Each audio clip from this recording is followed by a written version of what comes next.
Hi everyone, welcome back to our channel tutors JE. और यार आज हम जो है क्लास 12th की इलेक्ट्रोस्टैटिक्स पार्ट 1 के ऊपर जो है बात करने वाले हैं। उसके हमने अभी तक 13 लेक्चर जो है कंप्लीट कर लिए हैं। तो आज हम 14th लेक्चर जो है स्टार्ट करने वाले हैं। 2 महीने के लंबे ब्रेक के बाद आज हम जो है दोबारा वीडियो डाल रहे हैं पढ़ाई से रिलेटेड। और आप सब जानते हैं कि इसका कारण क्या था जो हम 2 महीने से जो है वीडियो नहीं डाल पाए या नहीं बना पाए।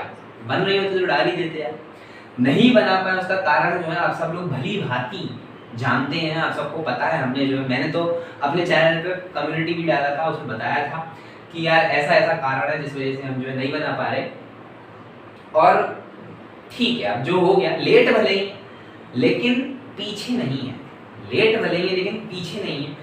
एनर्जी उतनी है, सब कुछ उतना है, ठीक है, पूरी एनर्जी उतनी है, बिल्कुल वैसे ही करेंगे। और जो वचन दिया है ना कि यार पूरा सिलेबस कंप्लीट कराना है तो वो पूरा कराएंगे, इसलिए उसका टेंशन मत लो। आप लोग बस क्या करो, आप लोग चैनल का सब्सक्राइब वाला लाल बटन दबा दो, वो भी सफेद हो गया है अब तो। उसके बगल में घंटी दबा दो और चैनल को जो है शेयर करो, अपने दोस्तों तक पहुंचाओ कि यार इस जगह पर जो है ट्रस्टवर्दी कंटेंट डल रहा है और बहुत अच्छे से आसान तरीके से जो है डाला जा रहा है। ठीक है, चलो फटाफट बिना टाइम वेस्ट करे, बिना टाइम वेस्ट करे हेडिंग डाल लो इलेक्ट्रोस्टैटिक्स का 14th लेक्चर। पिछले लेक्चर में मैंने जो देखा था उसमें थोड़ा बहुत पोटेंशियल बचा हुआ था, ठीक है, पोटेंशियल ऑफ अ डिस्क बचा हुआ था, ठीक है। तो एक उसको और कंप्लीट कर लेते हैं, फिर आगे बढ़ते हैं, ठीक है। फटाफट क्या डाल लो, हेडिंग डाल लो यार। क्या डाल लिए, हेडिंग डाल दीजिए potential of a disc on axis. Axis पर पोटेंशियल निकालना है हमें डिस्क का। सबसे पहले डिस्क तो देख ली होगी, पतीला, प्लेट, खाना खाते हैं जिसमें, प्लेट, पतीला, तवा, ये सब क्या है? ये डिस्क है। क्या है ये सब? ये सब क्या है? डिस्क है। अच्छा चलिए बनाते हैं। ये बन गई मेरी डिस्क। ऐसी ही रोटी बनती है अगर मैं बनाता हूं तो, प्रॉपर गोल नहीं बनती, ऐसी टेढ़ी हो जाती है, ठीक है। अब मान लो इसका रेडियस क्या है? r। इसका रेडियस मान लिया r। यहां से स्मॉल r दूरी पर मैंने एक dr थिकनेस का एलिमेंट लिया है। क्या लिया है? dr थिकनेस का एलिमेंट लिया है। बोल समझ में आ रहा है तुझको? ये एलिमेंट लेकर के इंटीग्रेशन करना काम तो सिखाया तो 11th में जाता है, यूज सब जगह आता है। तो अभी समझ लो कि मैंने r रेडियस की डिस्क ली है, r रेडियस का प्लेट लिया है, ऐसे समझ लो। स्मॉल r दूरी पर मैंने dr थिकनेस की एलिमेंट ले लिया। अब मुझे ये बताओ सबसे पहले कि ये जो एलिमेंट होगा ये क्या होगा? फटाफट सोचो, 10 सेकंड सोचो कि यार ये जो एलिमेंट मैंने लिया है, ये एलिमेंट क्या मुझे रिंग दिख रही है? सोच सोच सोच सोच के बोल, सोच के कि यार ये रिंग दिख रही है ना। ऐसी मान लो यहां से सारी रिंग जोड़ता जा रहा हूं, जोड़ता जा रहा हूं, जोड़ता जा रहा हूं, जोड़ता जा रहा हूं, पूरी एरिया कवर कर लिया, तो क्या है पूरा डिस्क नहीं बन जाएगा? छोटी रिंग, बड़ी बड़ी बड़ी बड़ी बड़ी बड़ी बड़ी सारी रिंग मैंने एक साथ जोड़ दी, तो क्या वो डिस्क नहीं बन गई? बन गई ना डिस्क। तो हमारा एलिमेंट क्या ये रिंग नहीं आया है ना? क्या है? रिंग नहीं आया, ठीक है। अब मैंने ये बोला था कि यार इस डिस्क पे सिग्मा जो है मेरी चार्ज डेंसिटी है। चार्ज डेंसिटी क्या है मेरी? सिग्मा। चार्ज डेंसिटी क्या है मेरी? सिग्मा। सिग्मा मेरी क्या है? चार्ज डेंसिटी, ठीक है। तो क्या मैं dq लिख सकता हूं? अरे हाँ ना बोल, अरे dq, अरे dq को है बहुत मुश्किल नहीं है। dq तो बहुत आसान है। मान ले कि कैपिटल Q चार्ज इस पूरी डिस्क पर फैला हुआ है, तो इस पतली सी पट्टी पर जिसकी थिकनेस dr है उस पे कितना चार्ज फैला होगा? तो क्या मैं इसको सिग्मा 2 पाई r dr नहीं लिख सकता क्या? सोच के देख, देख के बोल, एकदम देख, सोच और फिर बोल कि सिग्मा, ठीक है, सही बात, सिग्मा इनटू इस पट्टी का एरिया। अब इस पट्टी का एरिया निकालना तुझे आना चाहिए। पट्टी है, कैंची लेके आ, काट ले। भाई तेरे पास ये पट्टी है, क्या है ये पट्टी है, इस पट्टी को काट दे। इस पट्टी की थिकनेस बोल कितनी है, इस पट्टी की थिकनेस क्या dr है, इस पट्टी की थिकनेस dr है ना भाई, dr है। और लंबाई बोल, लंबाई 2 पाई r है। लंबाई तो सरकमफेरेंस हुआ, लंबाई 2 पाई r है, चौड़ाई dr है। तो क्या इसका एरिया निकालना आसान नहीं हो गया? तो एरिया क्या हुआ, लेंथ इनटू ब्रेड्थ, लेंथ है 2 पाई r, ब्रेड्थ है dr, dq निकल गया, आ गया मेरा चार्ज। ठीक है, चलिए आगे बढ़िए। अब ये मेरा जो है वो एलिमेंट है जिसका r रेडियस है, dr थिकनेस है। यहां से मान ले x दूरी पर ये जो पॉइंट P है, इस जगह पर मुझे पोटेंशियल निकालना है। तो इस छोटे से एलिमेंट की वजह से एक छोटा सा क्या पोटेंशियल नहीं आएगा जिसको हम बोलेंगे dv, वो dv क्या k dq बाय रूट, बोल r square plus x square नहीं होगा? अरे हाँ ना बोल यार, अबे यही होता है यार, तेरे रिंग की वजह से पोटेंशियल क्या यही होता है क्या? क्या ये रिंग है, क्या रिंग की वजह से पोटेंशियल ये होता है? क्योंकि वो एक बहुत छोटी सी रिंग है, बहुत छोटा सा एलिमेंट है, तो उसकी वजह से क्या बहुत छोटा सा पोटेंशियल नहीं बनेगा? और वो बहुत छोटा सा पोटेंशियल इसके लिए उसको मैंने क्या लिखा, इसीलिए मैंने उसको dv लिखा, क्योंकि इस छोटे से पोटेंशियल पे चार्ज छोटा सा dq है। तो क्या लिखूंगा, kq by r, kq by r होता है, तो k dq बाय r लिखा है मैंने, और क्या लिखा है? सही लिखा है मैंने रिंग का पोटेंशियल, ध्यान से देख। ठीक, अब बता तू dq की जगह पे dq लिख, और अब तेरा इंटीग्रेशन सॉल्व करना है बस, बाकी कुछ नहीं। तू dv लिखेगा, dv को क्या लिखेगा, k sigma 2 pi r dr divide में root r square plus x square. अब देख तेरा k सिग्मा 2 पाई, इन तीन को सुंदर बना, कैसे बनाएगा? k क्या होता है 1/4 पाई एप्सिलॉन नॉट, k क्या होता है, k होता है 1/4 पाई एप्सिलॉन नॉट, 4 पाई 2 पाई क्या कैंसिल होता हुआ दिख रहा है क्या? dv को मैं 1/4 pi epsilon not into sigma 2 pi r dr divide में root r square plus x square लिखूंगा। क्या पाई पाई कैंसिल, क्या 2 कैंसिल। तो अब बता, अब इंटीग्रेट करते समय मैं dv को sigma upon 2 epsilon naught r dr upon root of r square plus x square लिख सकता हूं। और अब इंटीग्रेट कर दे, ठीक, सही बोल रहा हूं ना? इंटीग्रेट कैसे करेगा, कहां से कहां तक? अब देख, ये इंटीग्रेशन करने का तरीका होता है, और वो तरीका ये होता है कि हम क्या करते हैं, हम r square plus x square को t स्क्वायर मान लेते हैं। अरे हाँ ना बोल, अरे बोल, समझ आया? ठीक, अब तू इसको कर डिफरेंशिएट, तो क्या लिखेगा, 2r dr is equals to 2d dt, 2 cancel, r dr की जगह पर t dt लिख सकते हैं, r dr की जगह पर t dt लिख सकते हैं, तुम्हें इंटीग्रल कैलकुलस में सिखाया जाएगा। वही आपको यहां पर करना है, आपका sigma by 2 epsilon naught as it is, आप r dr की जगह पर t dt लिखेंगे। आपने r square plus x square को t स्क्वायर माना है, अरे बोल हाँ, अरे हाँ ना बोल यार, r square plus x square को तूने t स्क्वायर माना है, और उसका रूट है, तो क्या t निकल के नहीं आएगा बाहर, t स्क्वायर उसका रूट, अरे हाँ सर दिख रहा है, अरे हाँ सर, अच्छा, स्क्वायर का रूट मतलब पावर 1। तो क्या ये t और t दिख रहा है तेरे को? अब लिमिट देख, लिमिट देख बेटा, लिमिट। ये r जब 0 होगा, ये r जब 0 होगा, तो क्या बिल्कुल पॉइंट वाली रिंग की बात हो रही, पॉइंट वाली रिंग की, यहां से यहां तक तुझे जाना है, तुझे वो सारी रिंग देखनी है जो तेरी डिस्क तक पहुंच जाए, जो तेरी डिस्क को कंप्लीट कर दे। तो क्या सबसे पहले तेरे को पॉइंट रिंग दिखेगी, वो कब बनेगी, जब तेरा स्मॉल r क्या हो जाए 0, जब तेरा स्मॉल r क्या हो जाए 0, और तुझे चाहिए यहां तक की रिंग, बिल्कुल लास्ट एलिमेंट तक।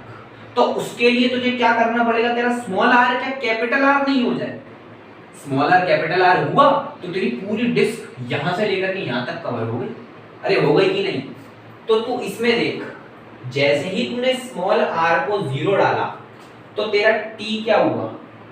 तेरा टी हो गया x, और जैसे ही तूने स्मॉल आर को कैपिटल आर डाला तो तेरा टी हो गया R square plus X square का रूट।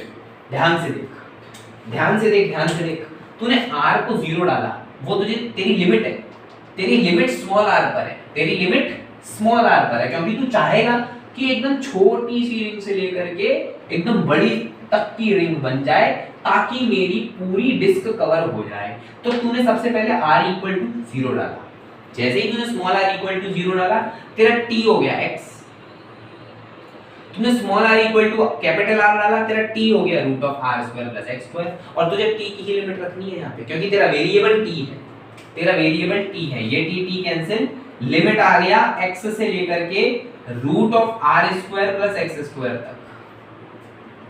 खत्म इंटीग्रेशन, खत्म इंटीग्रेशन। ये कितना आ गया? Sigma upon 2 epsilon not into root of r square plus x square minus x, and this is the potential, this is the potential, यही आपका potential. देखो कितना आसान है यार, कितना आसान है, 4 लाइन का डेरिवेशन है इसका। हमने क्या करा, डिस्क है, हमने स्मॉल r दूरी पर एक छोटी सी पट्टी dr थिकनेस की ले ली, फिर हमने समझा कि यार वो थिकनेस, वो जो पट्टी है वो असल में रिंग है, तो हमें रिंग का पोटेंशियल निकालना आता है। वो क्या होता है? KQ/R।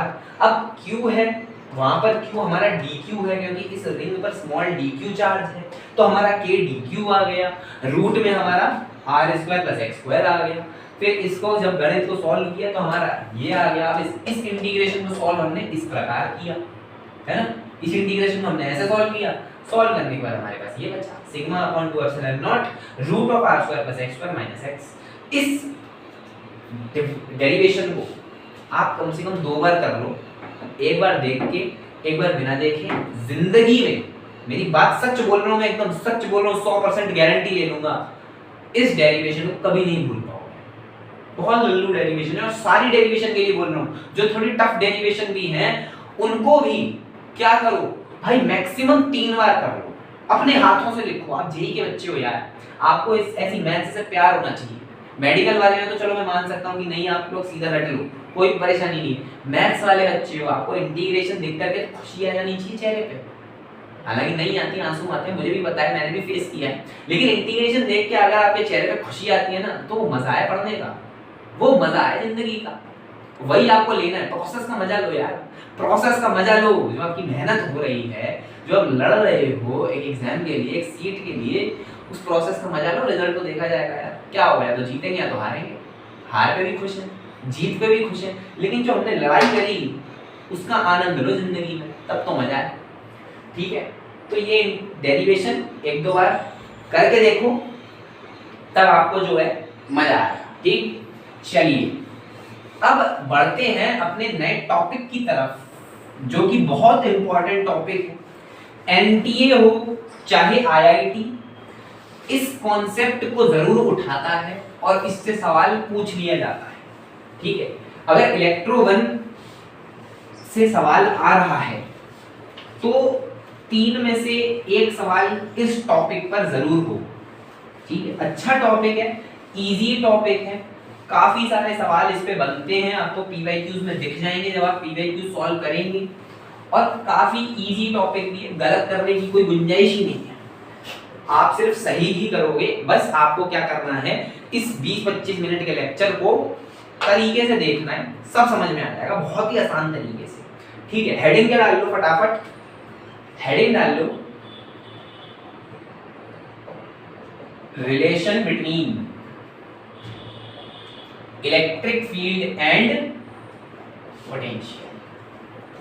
अभी तक हमने फील्ड पढ़ लिया, फिर हमने पोटेंशियल पढ़ लिया, है ना, फील्ड पढ़ लिया, फिर हमने पोटेंशियल पढ़ लिया। अब हम उनका रिश्ता बनाएंगे, क्या बनाएंगे, रिश्ता बनाएंगे, और ये जानेंगे कि ये रिश्ता क्या कहलाता है, ये रिश्ता क्या कहलाता है। ठीक है, तो उसी को जानने के लिए हम जो ये टॉपिक पढ़ते हैं, और रिश्तों में घुसने का तो आईआईटी का और एनटीए का बहुत पुराना शौक है भाई। काफी सारे रिश्तों को उठा करके पेपर में पूछ लिया जाता है। तो एक इंपॉर्टेंट चीज होती है वो इनका रिश्ता होता है, और ये रिश्ता वो पूछते हैं, वो जरूर से पूछते हैं, ठीक है। तो फटाफट चलो देखते हैं। हम 11वीं में क्या पढ़े थे? हम 11वीं में यार एक चीज पढ़े थे, और वो चीज थी F is equals to minus D by D R. अगर तूने सही से 11वीं पढ़ी है, अभी मैंने तो नहीं पढ़ाई, लेकिन तूने अगर सही से 11वीं पढ़ी है तो तूने ये चीज पढ़ी होगी, काफी इंपॉर्टेंट है, काफी सवाल इससे होते हैं। ये चीज तूने पढ़ी होगी 11वीं में। मैं अभी भी इसी चीज से शुरुआत करूंगा, ठीक है, इसी चीज से शुरुआत करूंगा। ये होती किसके लिए? कंजर्वेटिव फोर्स के लिए होती है। ये होती किसके लिए? कंजर्वेटिव फोर्स के लिए होती है। अब मैं क्या करना चाह रहा हूं, मैं थोड़ा सा इधर उधर करूंगा, क्योंकि मेरे को है चुल्ल, मेरे को उंगली है भाई, मेरे को चुल्ल मच रही है। मैं क्या करूंगा, मैं इसको थोड़ा सा इधर उधर करूंगा। अब जो मैंने ये लिखा है, ये भी मैंने सही लिखा है, F dot D R is equals to minus D U. ये भी सही रिलेशन है, ये भी सही रिलेशन है। अच्छा ऐसा है, मेरे को और चुल्ल मची, मैंने क्या करा, इंटीग्रेट कर दिया। लो आप इंटीग्रेट कर दो दोनों तरफ। लो आप क्या करो, आप कर दो इंटीग्रेट दोनों तरफ। मैंने दोनों तरफ सांप बना दिए। लो भाई एनाकोंडा, अब मैंने दोनों तरफ एनाकोंडा बना दिया। अब क्योंकि हम क्या पढ़ रहे हैं, हम पढ़ रहे हैं इलेक्ट्रोस्टैटिक्स, हम पढ़ रहे हैं इलेक्ट्रोस्टैटिक्स। तो भैया हमें तो इलेक्ट्रोस्टैटिक फोर्स का ही बात करना है, हमें कोई और रिश्ता नहीं ढूंढना, हमें तो इलेक्ट्रोस्टैटिक फोर्स का ही बात करना है। तो हम फोर्स को लिख देंगे QE डॉट डी आर का integration, this is equal to, अब याद कर, तूने पोटेंशियल एनर्जी पढ़ा है, पोटेंशियल एनर्जी को पोटेंशियल में लिखना है। कैसे लिखेगा? पोटेंशियल एनर्जी को पोटेंशियल में लिखना है, कैसे लिखेंगे? क्या हम इस माइनस को एज इट इज रहने देते हैं और इस जगह पर लिख देते हैं QVF माइनस QVI। अब ऐसा मत बोलना कि हमेशा ये समझ नहीं आया कि आपने एनर्जी को QV क्यों लिख दिया, नहीं तो आके फोन में से निकल के घूसा मारूंगा। सच बता रहा हूं, फोन में से निकल के घूसा मारूंगा अगर तुझे यहां से यहां पहुंचना नहीं आया तो। मैंने खुद बताया अपने हाथों से, है ना, ये तुझे पता है, ये तुझे पता है, ठीक है। चलिए अब तू खुद देख, क्या इस Q को सब जगह से काटा जा सकता है? Q को सब जगह से काटा जा सकता है, ये मत पूछना क्यों काटा जा सकता है। Q को काटा जा सकता है, वर्ड क्लिप, ठीक है। बचा क्या? आप देख बचा क्या, ये integration of E dot D R is equals to minus VF minus VI। और सुंदर बनाना है तो इसको ऐसे लिख सकते हैं, integration dot D R is equals to minus DV। ये रिश्ता ये कहलाता है। ये जो रिश्ता की हम बात कर रहे थे वो रिश्ता यही है, वो रिश्ता ये है। और तुम्हें इसी ही फॉर्मेट में याद रखना है, कोई बहुत ज्यादा चुल्ल नहीं मचानी कि ऐसे कर लो, कुछ नहीं। आपको इस फॉर्मेट में याद है, आप सब तरीके से लिख सकते हो। क्या फॉर्मेट है?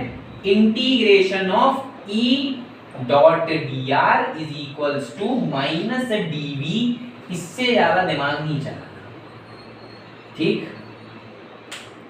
या इधर भी इंटीग्रेशन लगा लो, इसको VF माइनस VI लिख दो, कैसे भी लिख लो, लेकिन याद आपको इसी तरीके से होना चाहिए, ठीक है।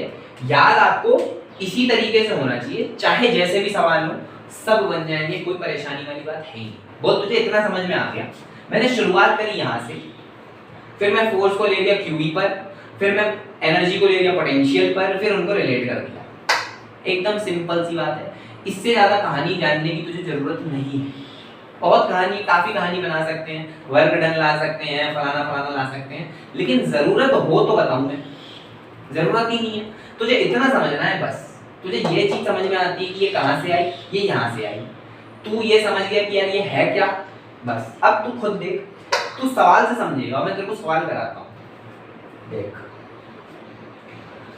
इस चीज को मैं लिख दूंगा दोबारा, है ना। इस चीज को दोबारा लिखता हूं,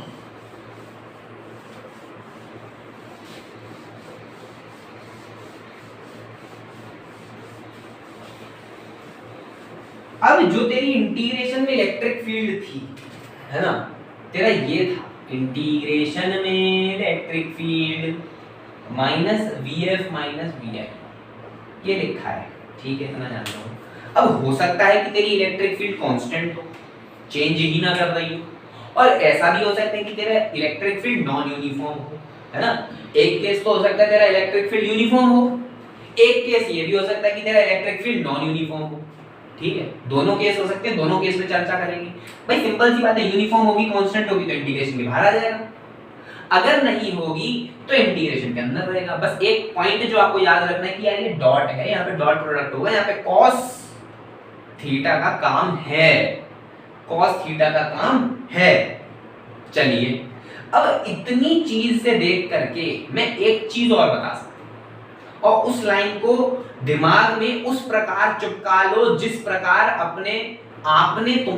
तुमने अपनी क्रश की फोटो लगा रखी है। देखो मेरी भी जबान फिसल रही क्योंकि मेरे भी दिमाग में उसी की फोटो आ गई, ठीक है। जो लाइन में लिखने वाला हूं उसको इस प्रकार अपने दिमाग में चिपका लो जैसे तुमने अपनी क्रश की फोटो चिपका रखी है। आंख बंद करते हो तो वो दिखती है, आंख खोलते हो तो वो दिखती है। क्या चल रहा है? ठीक, चलो लिखो। ये लाइन जो है वो ये है कि पोटेंशियल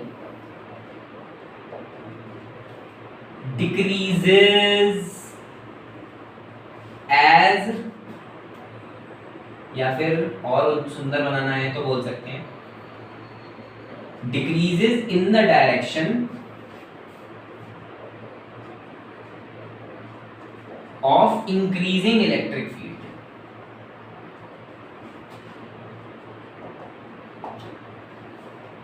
नहीं आया समझ, नहीं आया सर, पता नहीं आप कौन सी भाषा में बोल के चले गए, मुझे तो बिल्कुल मुझे बिल्कुल समझ नहीं आ रहा। देख बताता हूं, potential decreases in the direction of increasing electric field. अगर तेरी इलेक्ट्रिक फील्ड इस डायरेक्शन में है, अगर तेरी इलेक्ट्रिक फील्ड इस डायरेक्शन में बढ़ रही है, अगर तेरी इलेक्ट्रिक फील्ड इस डायरेक्शन में चल रही है, तो तेरा पोटेंशियल घटता जाएगा, तेरा पोटेंशियल घटता जाएगा। जैसे मान ले इस डायरेक्शन में इलेक्ट्रिक फील्ड है,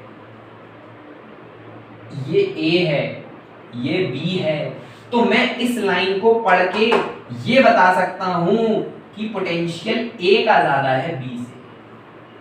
अरे हाँ ना बोल यार, अरे हाँ ना बोल यार। और वो आता इस माइनस की वजह से यार। ये जो चीज है ना, ये क्यों घट रही है भाई? सर ऐसा क्यों नहीं हो रहा, ऐसा क्यों नहीं हो रहा कि BB का ज्यादा है BA से?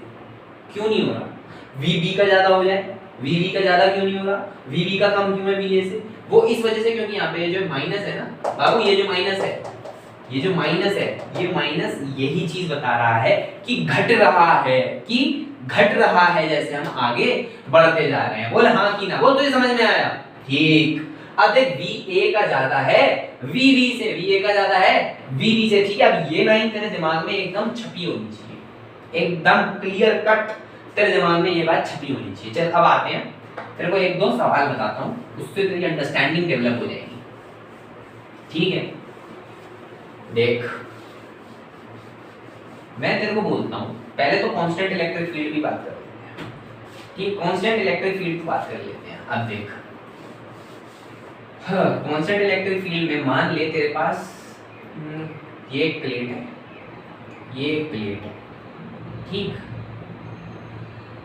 इस तरफ इलेक्ट्रिक फील्ड है,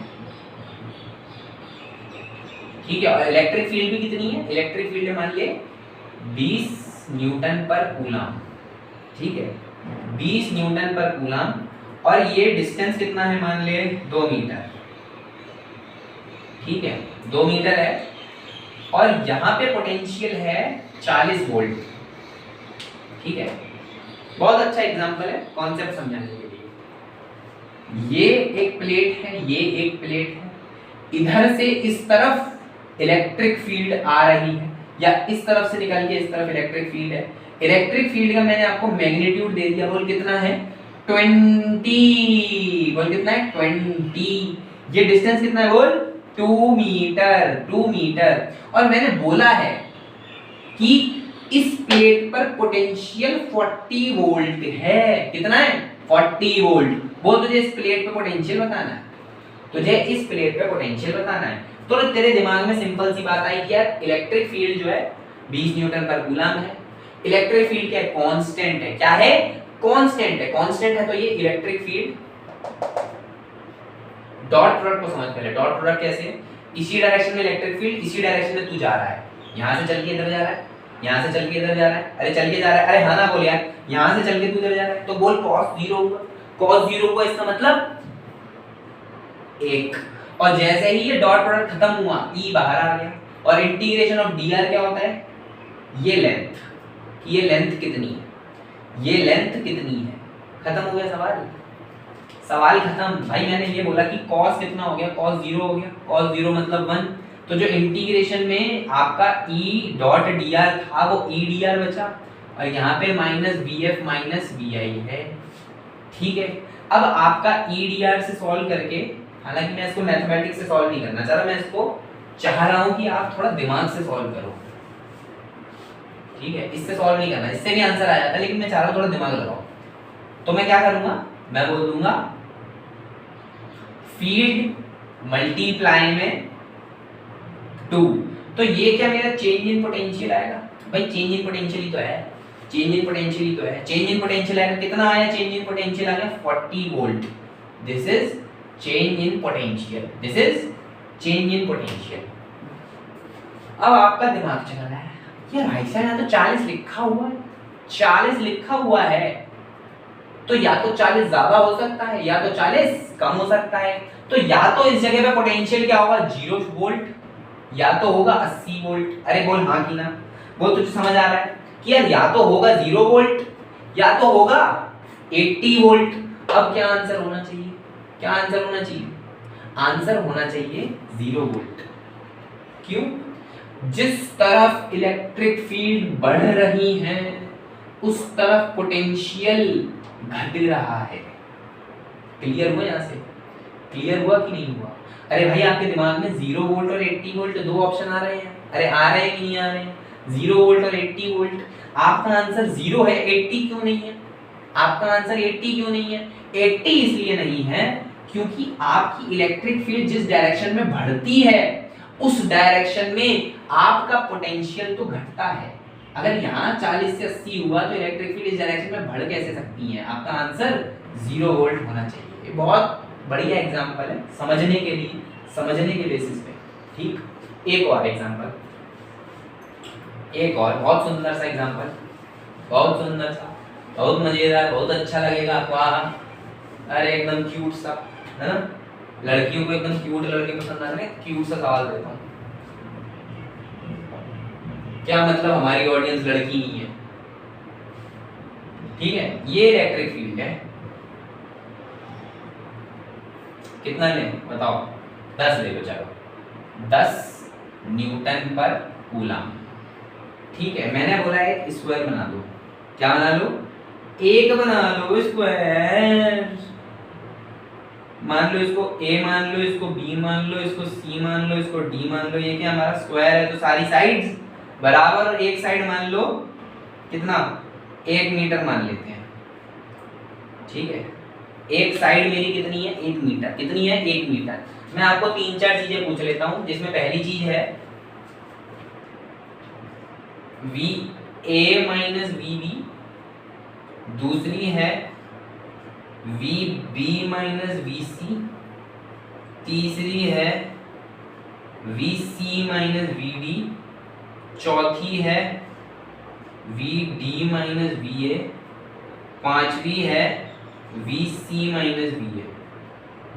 ये मैंने आपसे 5 चीजें पूछी हैं, पांचों का आंसर आप चुटकी में निकाल सकते हो।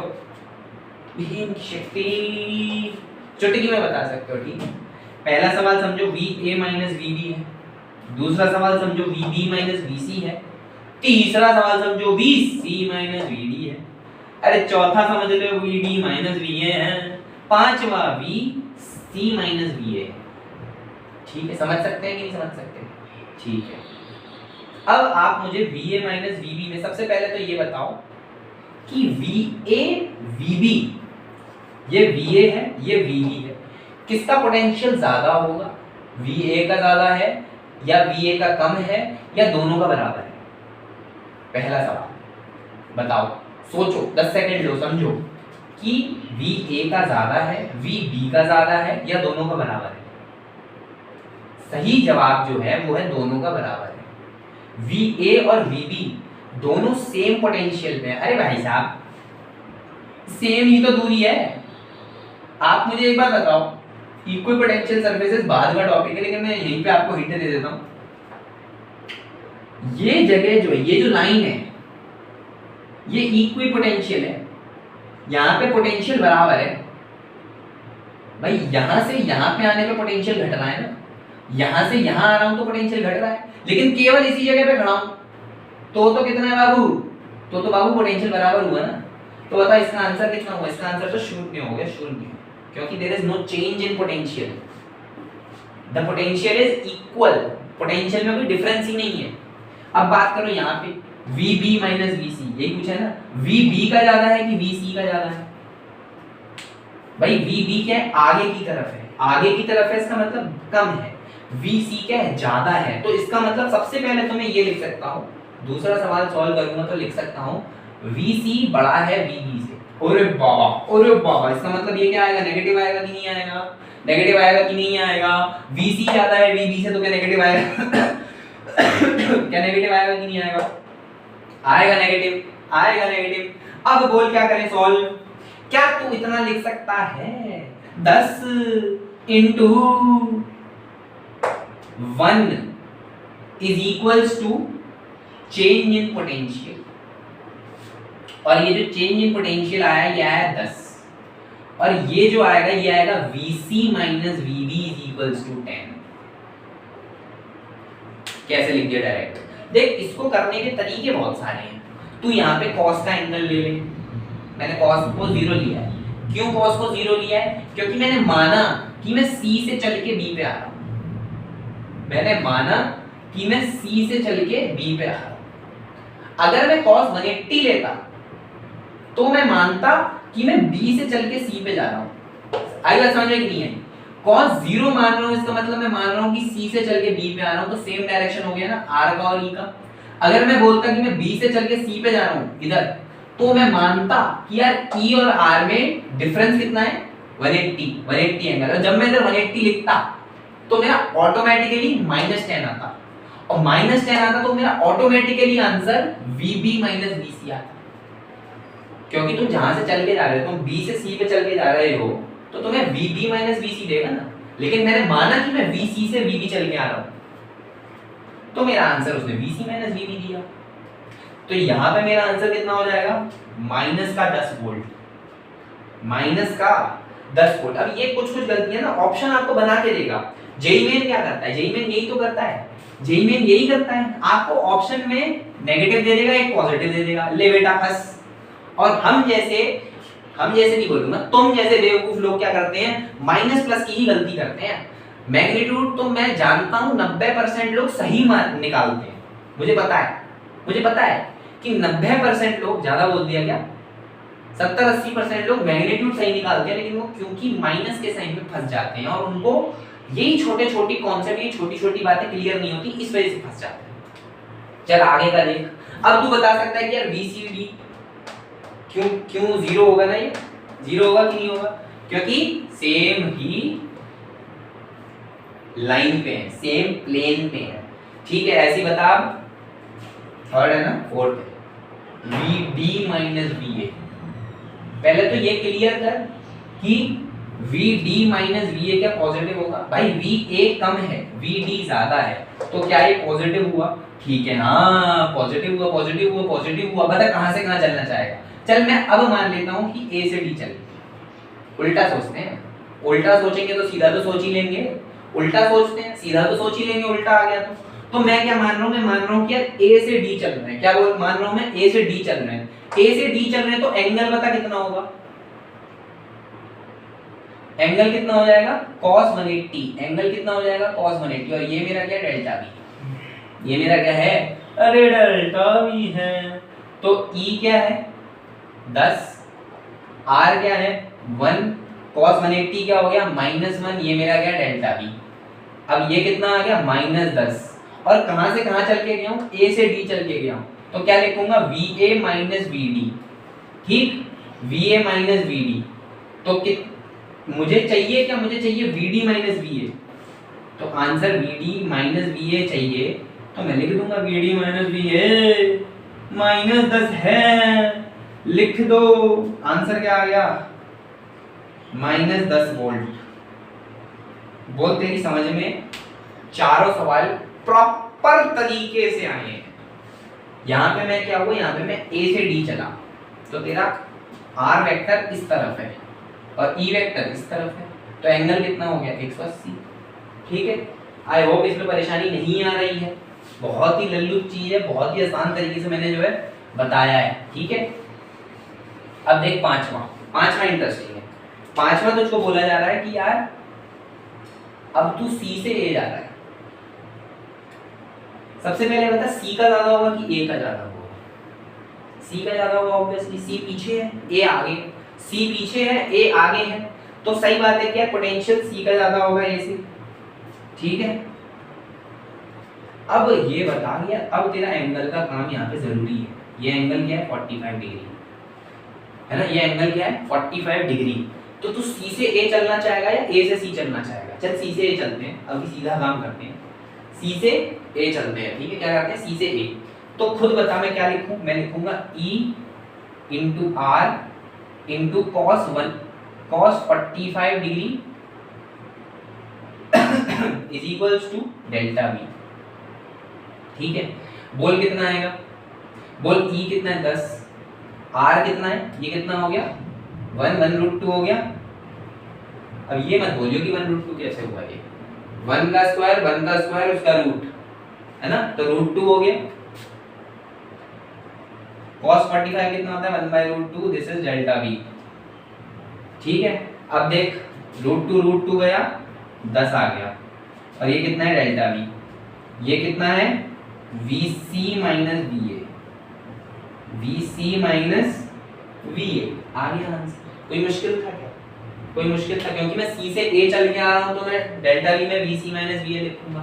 अरे कोई मुश्किल था क्या? नहीं था, ये लॉजिकली भी निकाला जा सकता, ये लॉजिकली भी निकाल सकते थे। चलो ठीक है, समझ में आया कि नहीं आया? आसान है ना, कोई परेशानी तो नहीं, एकदम बढ़िया, एकदम चिल। ठीक है, नोट डाउन करना है तो कर ले। चलिए अब बढ़ते हैं आगे, क्या करते हैं, आगे बढ़ते हैं। आगे बढ़ के क्या कर सकते हैं,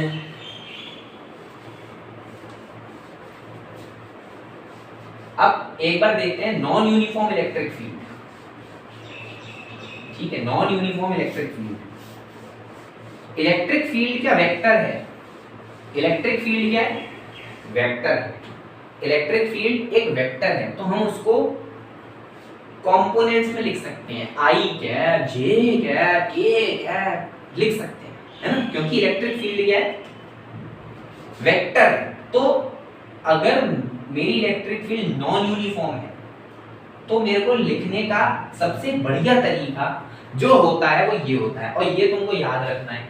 क्या होता है 2v/2x I cap plus 2v/2y j cap plus 2v/2z k cap. घबराना नहीं है, देख के डर नहीं लगना चाहिए, कोई मुश्किल चीज नहीं है, बहुत आसान चीज है। करना क्या है कि यार इसको बोलते क्या है पार्शियल डिफरेंशिएशन, मतलब आपको सिंपल शब्दों में कह रहा हूं, आपको पोटेंशियल को डिफरेंशिएट करना है केवल x को वेरिएबल मान के, यहां पर करना है केवल y को वेरिएबल मान के, यहां पे करना है केवल z को वेरिएबल मान के। कोई मुश्किल नहीं है, बहुत आसान है, कोई मुश्किल नहीं है। ठीक है, अभी मैं एक दो सवाल बताऊंगा तो आपको करना है, बहुत इजी है, बहुत सिंपल है। ठीक है, यहाँ पे करना है x को वेरिएबल मान के, यहाँ पे करना है y को वेरिएबल मान के, यहाँ पे करना है z को वेरिएबल मान के। बहुत आसान है, बहुत आसान है। ठीक है, एक आध दो सवाल मैं देखता हूँ।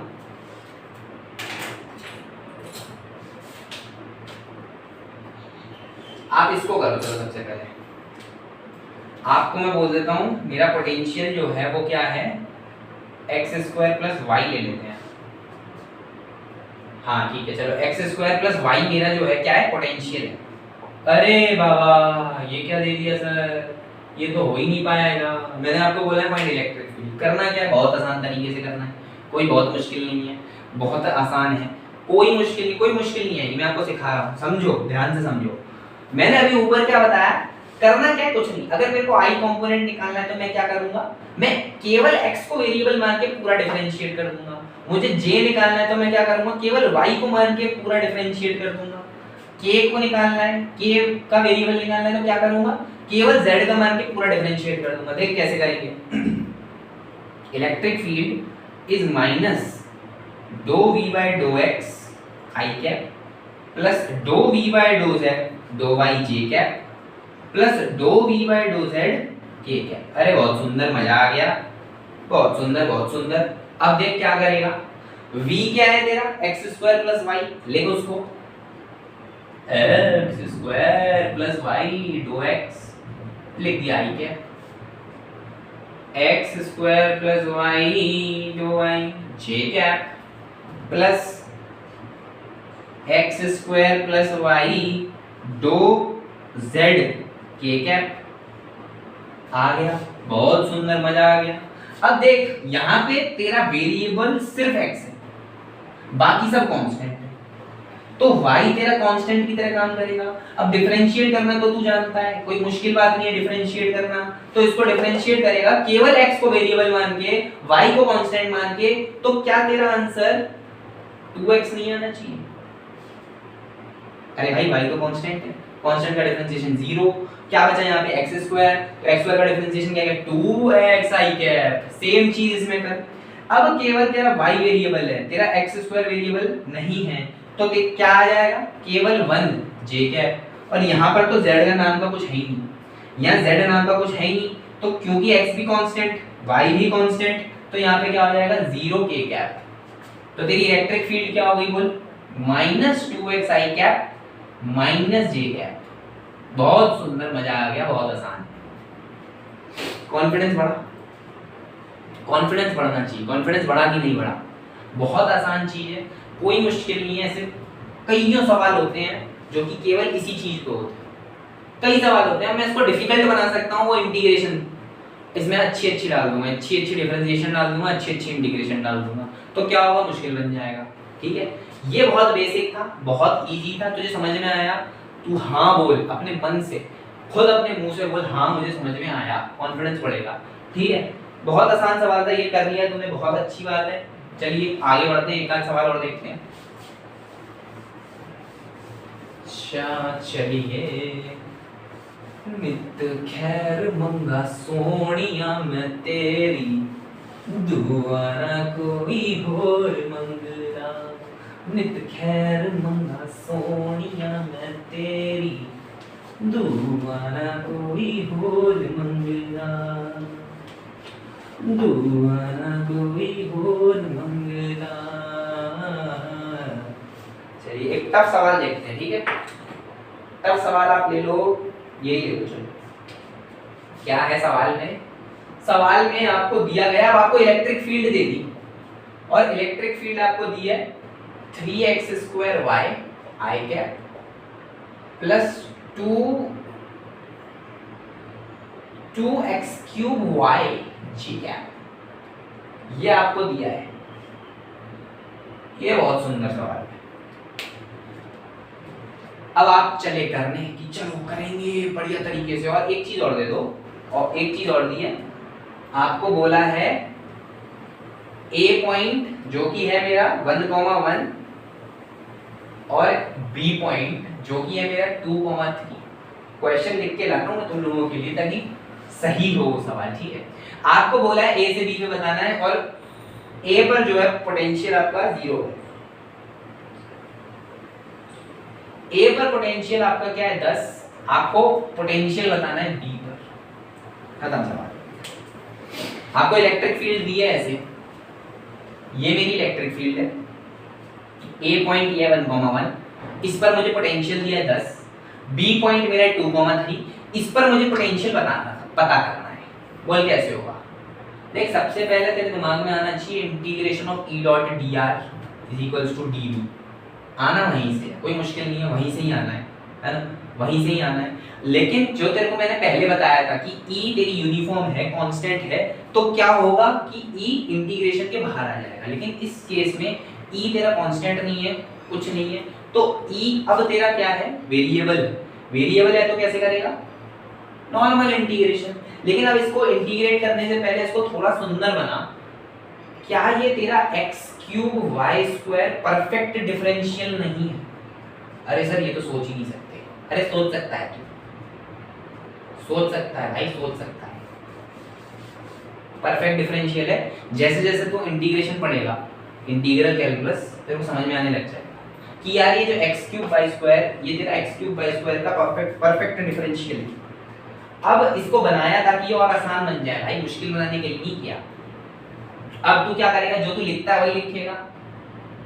क्या लिखता है? E dot D R equal to minus integration of D V, और तुझे क्या करना है? V A minus V B निकालना है।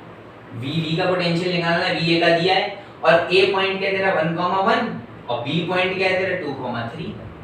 अब ई की वैल्यू क्या लिखेगा? बोल, ई को क्या लिखेगा? ई को लिखेगा x cube by square, x cube by square, और तुझे क्या करना है? इसका डिफरेंशिएशन, इसका इंटीग्रेशन करना है। इसका इंटीग्रेशन करेगा तो सीधा लिख सकता है। अब इसका इंटीग्रेशन सीधा लिख सकता है, क्या लिख सकता है? x cube by square, limit डाल 1,1, यहाँ पे डाल 2,3, और आंसर आ गया तेरा। क्या लिखेगा? लिखेगा 10 माइनस वी बी, क्योंकि नेगेटिव लगा है तो मैंने पहले ही इसको स्वैप कर दिया। ठीक है, 10 माइनस वी बी। बोल इसका आंसर क्या आएगा? इस तरफ 8 इंटू 9 कितना होता है? 8 इंटू 9 इज 72 माइनस 111। ठीक है, ये हो गया 10 minus V B. V B का आंसर क्या आ गया? बोल, माइनस 71 ये इधर आया, 10 माइनस 71 माइनस 61 वोल्ट। ये तुम्हारा आंसर आ गया। कुछ नहीं किया, ये चीज देखनी थी। हालांकि डायरेक्टली भी करेगा तो भी आ जाएगा, कोई बड़ी बात नहीं है, लेकिन मैंने इसलिए किया क्योंकि ये थोड़ा आसान है। वहां पे तुझे dr को क्या करना पड़ता है? dr को अलग अलग लिखता है, dx i cap plus dy j cap, फिर डॉट प्रोडक्ट करता है, डॉट प्रोडक्ट करता तो इसके साथ dx आता है, इसके साथ dy आता, फिर तेरे को अलग अलग करके इंटीग्रेट करना पड़ता। लेकिन दिख रहा है, वो तुझे दिखने लग जाएगा जैसे जैसे तू इंटीग्रेशन अपना करेगा कंप्लीट। तो तुझे x क्यूब बाय स्क्वायर दिख रहा है, तूने e की जगह पे x क्यूब बाय स्क्वायर डाला, x क्यूब बाय स्क्वायर डाला, फिर इसका पूरे का इंटीग्रेशन यही आ जाएगा, यही आ गया। फिर तूने लिमिट डाल दी, लिमिट डाल दी तो तेरा आंसर आ गया, v भी आ गया माइनस 61 वोल्ट। अब ये क्या हो गया? ये हो गया मेरा non uniform electric field. Non uniform electric field, tension ना लो, और क्वेश्चन भी कराऊंगा, क्योंकि मैंने ऐसा प्लान किया है फ्राइडे तक आपकी रेगुलर क्लासेस लेंगे, और सैटरडे को और संडे को थोड़ी मस्ती करेंगे। मस्ती में आपको सैटरडे में मस्ती में कुछ सवाल करा दूंगा, जो भी आपको हफ्ते भर में पढ़ाऊंगा। ठीक है, उसके 5-10 सवाल जितने भी हो सकते हैं उतने कर लेंगे पूरा, है ना, उसमें मजा आएगा, एक साथ सवाल करने में मजा आता है। अब एक ग्राफ का क्वेश्चन हो रहा है, वो और कर लो फटाफट, फिर खत्म करते हैं। अब आपको ग्राफ दिया है E वर्सेस X का, और ग्राफ दिया है कुछ ऐसे, ग्राफ दिया है कुछ ऐसे, ग्राफ दिया है। ठीक है, और कितना दिया है? डायमेंशन दिया है। ठीक है, ये आपको दिया 10 न्यूटन पर कूलम, ये 2 मीटर है, ये 4 मीटर है। आपको बोला गया है कि पोटेंशियल एट 0,0 इज 10 वोल्ट, और मुझे पोटेंशियल 4,0 पे बताना है। अरे तो बहुत आसान है यार, जैसे ही हम इंटीग्रेशन डॉट dr पे आते हैं, भाई पढ़ा तो वही है ना, पढ़ा तो वही है इंटीग्रेशन e डॉट dr। जैसे हमने इंटीग्रेशन e डॉट dr पढ़ा है तो हम समझ जाते हैं एरिया अंडर कर्व की बात हो रही है। किसकी बात हो रही है?